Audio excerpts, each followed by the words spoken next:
নারায়ণগঞ্জের রূপগঞ্জে যুব উন্নয়ন অধিদপ্তরের প্রশিক্ষণ কোর্সে সনদপ্রাপ্ত ও ভাতা বিতরণ অনুষ্ঠান অনুষ্ঠিত হয়েছে। প্রশিক্ষণের মোট ৩০ জন পরীক্ষার্থীদের মাঝে সনদপত্র ও ভাতা প্রদান করা হয়।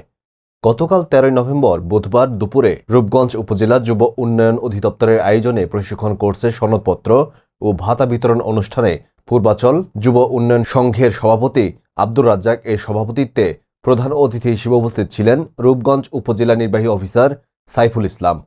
বিশেষ অতিথি হিসেবে উপস্থিত ছিলেন রূপগঞ্জ উপজেলা প্রকৌশলী মুর্শেদ উল আলামিন, রূপগঞ্জ উপজেলা যুব উন্নয়ন কর্মকর্তা রেজাউল করিম, পূর্বাচল যুব উন্নয়ন সংঘের উপদেষ্টা রতন মিয়া, উপদেষ্টা শাহ আলম, পূর্বাচল যুব উন্নয়ন সংঘের সাধারণ সম্পাদক নূর সাইদ মিয়া, কোষাধ্যক্ষ মোস্তফা মিয়া, দপ্তর সম্পাদক নাইদ পারভেজ, প্রচার সম্পাদক জাকির হোসেন, মহিলা বিষয়ক সম্পাদিকা সেলিনা আক্তার, কার্যকারী সদস্য রাসেল মোল্লা, সদস্য নকিব হোসেন প্রমুখ।